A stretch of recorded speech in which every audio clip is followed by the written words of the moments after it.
അൽഹംദുലില്ലാഹ് വസ്സലാത്തു വസ്സലാമു അലാ റസൂലില്ലാഹ് വഅലാ ആലിഹി വസഹ്ബിഹി അജ്മഈൻ അമ്മാ ബഅദ്. ഏറെ സ്നേഹം നിറഞ്ഞ ഖുർആൻ പഠിതാക്കളെ, അസ്സലാമു അലൈക്കും വറഹ്മത്തുള്ളാഹി വബറകാത്ത്. സൂറത്തു യാസീനിൻ്റെ പഠന സീരീസ് മുന്നോട്ട് പോയിക്കൊണ്ടിരിക്കുകയാണ്. ഇതുവരെ 25ഓളം ആയത്തുകൾ നമ്മൾ പഠിച്ചു കഴിഞ്ഞു. ഇൻഷാ അല്ലാഹ് ഇന്ന് 26 മുതൽ 32 വരെയുള്ള ആയത്തുകളാണ് നമ്മൾ നോക്കുന്നത്.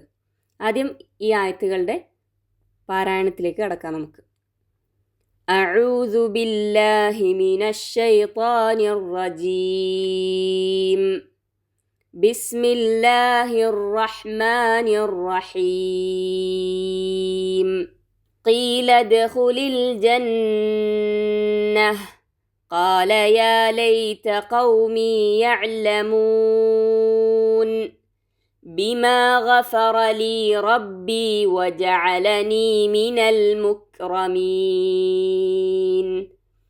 وما أنزلنا على قومه من بعده من جند من السماء وما كنا منزلين إن كانت إلا صيحة واحدة فإذا هم خامدون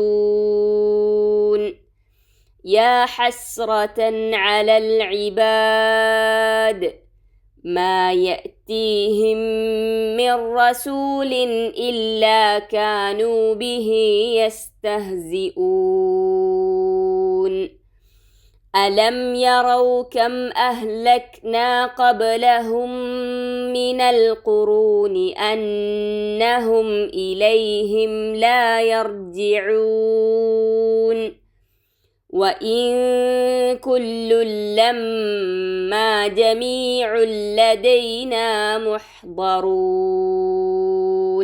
ഇതിൽ 26ാമത്തെ ആയത്തിൽ ഖീല ദഖുലിൽ ജന്ന, ഇവിടെ ഉദുഹുൽ എന്ന വാക്കിലെ ആദ്യം ഹംസത്തുൽ വസ്ലാണ്. മുൻപ് ഖീല എന്ന പദമുള്ളതുകൊണ്ട് അതിന് ഉച്ചാരണമില്ല എന്നുള്ളത് നമ്മൾ മനസ്സിലാക്കുക. അതുപോലെ ഉദുഹുൽ എന്ന് പറയുമ്പോൾ ദാലിന് കൽക്കലയുടെ സിഫത്ത് കൊടുക്കണം. ദ് എന്ന ശബ്ദം വ്യക്തമായിട്ട് കേൾക്കണം. ജന്ന, ഇവിടെ ഷദ്ദുള്ള നൂനിനെ ഗുന്നത്ത് ചെയ്യണം. 27ാമത്തെ വചനത്തിൽ അക്ഷരങ്ങളുടെ ഉച്ചാരണങ്ങളും മറ്റും ശ്രദ്ധിക്കുക. അതുപോലെ മിനൽ മുക്റമീൻ എന്ന് പറയുമ്പോൾ കാഫിന് കൽക്കലയുടെ സിഫത്ത് വരാതെ മുക്റമീൻ എന്ന് പാരായണം ചെയ്യാതിരിക്കുവാൻ ശ്രദ്ധിക്കുക. 28ാമത്തെ ആയത്തിൽ വമാ അൻസൽന, മദ് മുൻഫസിൽ നമുക്ക് കാണാം. 4-5 ഹർക്കത്ത് ദീർഘിപ്പിക്കേണ്ടതാണ്. അതുപോലെ അൻസൽന, നൂനിനെ മറച്ചു പിടിച്ച് മണിച്ച് വേണം പാരായണം ചെയ്യാൻ. അല ഖൗമിഹി മിൻ ബഅദിഹി, ഇവിടെ ഖൗമിഹി എന്നതിന് ശേഷം മദ് സില അസ്സുഗറ നമുക്ക് കാണാം. അതുപോലെ മിൻ ബഅദിഹി, നൂനിനെ മീമാക്കി മാറ്റി മറിച്ച് മണിച്ച് വേണം പാരായണം ചെയ്യാൻ. ഇഖ്ലാബ് എന്ന നിയമമാണ് സക്കിനായ നൂനിന് ശേഷം ബ വരുമ്പോഴുള്ള നിയമം. അതുപോലെ മിൻ ബഅദിഹി എന്നതിന് ശേഷം നമുക്ക് മദ് സില അസ്സുഗറ കാണാം.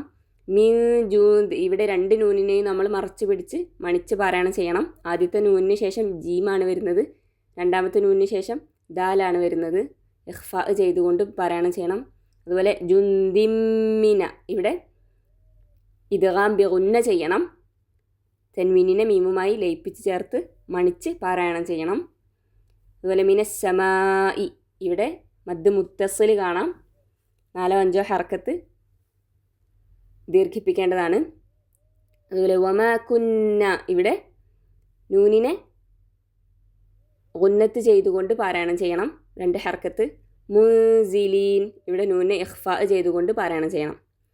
അതുപോലെ ഇൻ കാനത്ത്, 29ാമത്തെ വചനത്തിൽ ഇൻ കാനത്ത്, നൂനിനെ ഇഖ്ഫാ ചെയ്തുകൊണ്ട് പാരായണം ചെയ്യണം, മറച്ചു പിടിച്ച് മണിച്ചുകൊണ്ട്. ഇല്ലാ സൈഹതൻ വാഹിദ, ഇദ്ഗാം ബിഗുന്ന ചെയ്യണം. തൻവീനിനെ വാവുമായി ലയിപ്പിച്ച് ചേർത്ത് മണിച്ച് പാരായണം ചെയ്യണം. വാഹിദതൻ ഫമ, ഇവിടെയുള്ള തൻവീനെ നമ്മൾ മറച്ചു പിടിച്ച് മണിച്ചുകൊണ്ട് ഇഖ്ഫാ ചെയ്തുകൊണ്ടാണ് പാരായണം ചെയ്യേണ്ടത്. ഫഇദാഹും ഖാമിദൂൻ, 30-ാമത്തെ വചനത്തിൽ യാ ഹസ്റത്തൻ അലൽ ഇബാദ്. ഇവിടെ ഹസ്റത്തൻ എന്നതിൽ ആ തൻവീനിനെ നമ്മൾ ഇവ്ഹാർ ചെയ്യണം. ശേഷം വരുന്നത് ഐന് ആയതുകൊണ്ടാണ് വ്യക്തമാക്കി നൂനിൻ്റെ ശബ്ദം വ്യക്തമാക്കി കേൾപ്പിക്കണം.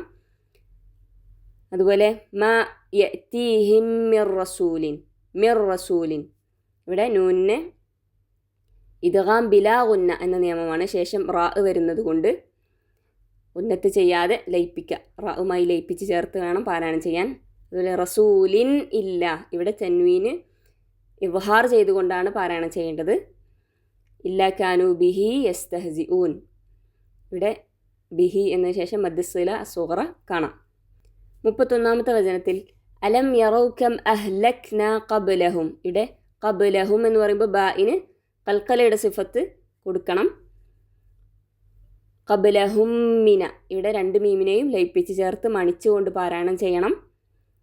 മിനൽ ഖുറൂനി അന്നഹും, നൂനിനെ ഉന്നത്ത് ചെയ്യണം. ഇലൈഹിം ലാ യർജിഊൻ.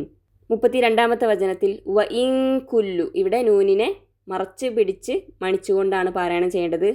കുല്ലുല്ലമ്മ, തൻവീനിനെ ലാമുമായി ലയിപ്പിച്ച് ചേർത്ത് വേണം പാരായണം ചെയ്യാൻ. കുല്ലുല്ലമ്മ ഇദ്ഗാം ബിലാ ഗുന്ന. ജമീഉൽ ലദൈന, ഇവിടെയും അതേ നിയമം തന്നെയാണ് വരുന്നത്. ഐനിന് മുകളിലുള്ള തൻവീനിനെ ലാമുമായി ലയിപ്പിച്ച് മണിക്കാതെ ഇദ്ഗാം ബിലാ ഗുന്ന ചെയ്തുകൊണ്ട് പാരായണം ചെയ്യാം. ജമീഉൽ ലദൈന മുഹ്ദറൂൻ. ഇനി നമുക്ക് ഈ ആയത്തുകളുടെ അർത്ഥത്തിലേക്ക് കടക്കാം. നമ്മൾ ഇതുവരെ പറഞ്ഞു വെച്ചിരുന്നത് ഒരു ജനതയിലേക്ക് അയക്കപ്പെട്ട ഒരു ദൂതനെ കുറിച്ചായിരുന്നു. ആദ്യം അള്ളാഹു അവരിലേക്ക് 2 ദൂതന്മാരെ അയച്ചു. പിന്നീട് ഒരു ദൂതനെ കൂടി അയച്ച് അവർക്ക് ശക്തിയേകി. എന്നാൽ ആ ജനത ഈ ദൂതന്മാരെ നിഷേധിക്കുകയാണ് ഉണ്ടായത്. പിന്നീട് ഒരു ഓർമ്മപ്പെടുത്തൽ എന്ന നിലക്ക് മറ്റൊരു മനുഷ്യൻ, ഗുണകാംക്ഷിയായ ഒരു മനുഷ്യൻ ഈ ജനതയിലേക്ക് വരികയും അവരോട് ഈ ദൂതന്മാരെ നിങ്ങൾ അനുസരിക്കൂ എന്ന്, അവരെ പിന്തുടരൂ എന്ന് കൽപ്പിക്കുകയുമാണ് ചെയ്തത്. എന്നാൽ ആ ജനത ഈ ഒരു ഗുണകാംക്ഷിയായ നല്ലവനായ ഈ മനുഷ്യനെയും നിഷേധിക്കുകയാണ് ചെയ്തത്. ഇനി ഈ ഒരു വ്യക്തിക്ക് സംഭവിച്ച കഥയാണ് അടുത്ത ആയത്തുകളിലൂടെ അള്ളാഹു പറയുന്നത്. 26-ാം വചനം ഖീല, പറയപ്പെട്ടു. ഉദ്ഖുൽ, നീ പ്രവേശിക്കുക. അൽ ജന്ന, സ്വർഗത്തിൽ. ഖാല, അദ്ദേഹം പറഞ്ഞു.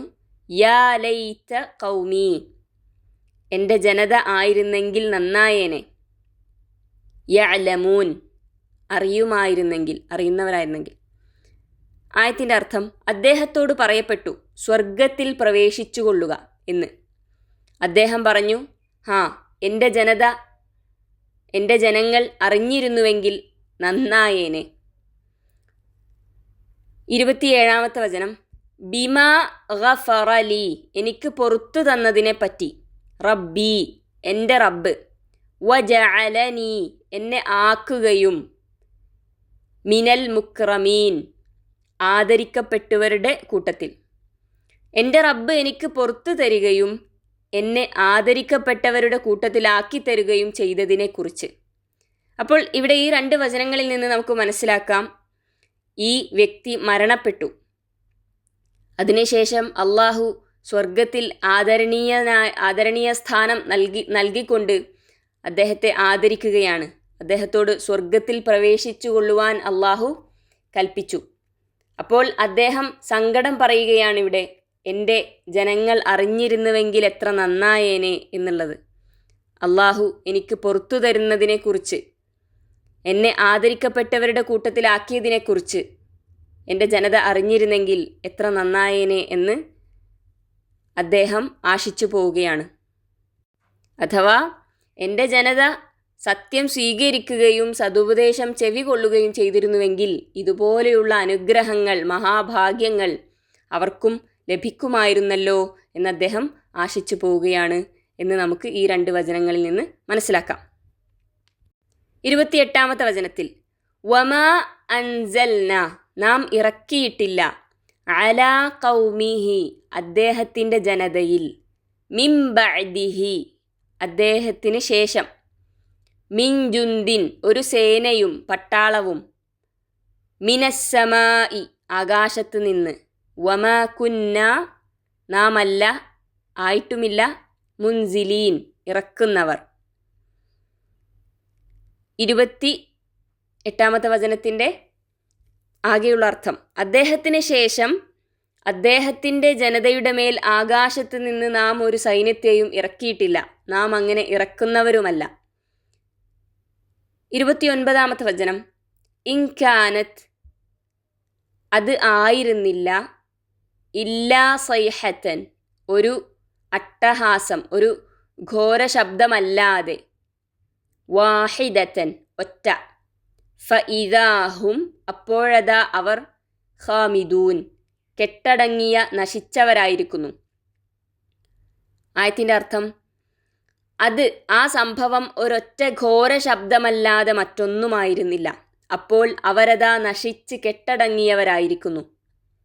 30 വചനം: യാ ഹസ്രത്തൻ കഷ്ടമേ, സങ്കടമേ, അലൽ ഇബാദ് അടിയാന്മാരുടെ മേലുള്ള, മാ യഅ്തീഹിം അവർക്ക് വന്നിരുന്നില്ല, മിർ റസൂലിൻ ഒരു റസൂലും, ഇല്ലാ കാനു അവരായിരിക്കാതെ, ബിഹി അദ്ദേഹത്തെ പറ്റി, യസ്തഹ്സിഊൻ പരിഹസിക്കുക. ആയത്തിൻ്റെ അർത്ഥം: ആ അടിയാന്മാരുടെ മേലുള്ള കഷ്ടമേ, അവരുടെ അടുക്കൽ ഏതൊരു റസൂൽ ചെല്ലുന്നതായാലും അവർ അദ്ദേഹത്തെക്കുറിച്ച് പരിഹസിക്കുകയല്ലാതെ ചെയ്തിരുന്നില്ല. ഈ 3 വചനങ്ങളിൽ നിന്ന് നമുക്ക് മനസ്സിലാക്കാം, ദൂതന്മാരെ ധിക്കരിക്കുകയും ഉപദേഷ്ടാവിനെ ആക്രമിക്കുകയും ചെയ്തതിൻ്റെ ഫലമായി ആ ജനതയെ അള്ളാഹു വമ്പിച്ച ശിക്ഷ കൊണ്ട് നശിപ്പിക്കുകയാണ് ചെയ്തത്. അതിനായി അള്ളാഹു ആകാശത്ത് നിന്നൊരു പട്ടാളത്തെ അയക്കുകയുണ്ടായിട്ടില്ല, അതിൻ്റെ ആവശ്യവുമില്ല, അള്ളാഹുവിന് അങ്ങനെ ഒരു പതിവുമില്ല. ഒരൊറ്റ ഘോര ശബ്ദം മാത്രമാണ് ഉണ്ടായത്. സൈഹത്തൻ വാഹിദ എന്നാണ് പറഞ്ഞത്.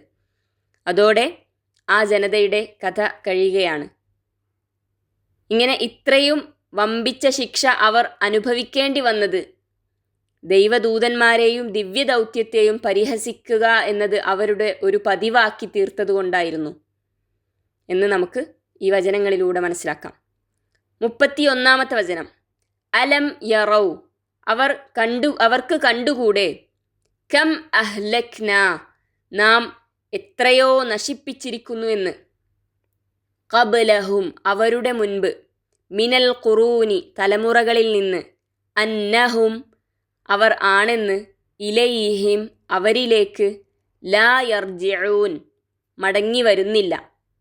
ആയത്തിൻ്റെ അർത്ഥം: അവരുടെ മുമ്പ് പല തലമുറകളിൽ നിന്നും എത്രയോ നാം നശിപ്പിച്ചിരിക്കുന്നു, അവർ ആരും ഇവരിലേക്ക് മടങ്ങി വരുന്നില്ല എന്ന് അവർക്ക് കണ്ടുകൂടെ. 32 വചനം: വ ഇൻ കുല്ലുൻ എല്ലാവരുമില്ല, ലമ്മാ ജമീഉൻ മുഴുവനുമല്ലാതെയില്ല, ലദൈന നമ്മുടെ അടുക്കൽ, മുഹ്ദറൂൻ ഹാജരാക്കപ്പെടുന്നവർ. ആയത്തിൻ്റെ അർത്ഥം: എല്ലാവരും മുഴുവനും തന്നെ നമ്മുടെ അടുക്കൽ ഹാജരാക്കപ്പെടുന്നവരല്ലാതെയല്ല. അപ്പോൾ ഈ ആയത്തുകളിലൂടെ അള്ളാഹു ചോദിക്കുകയാണ്,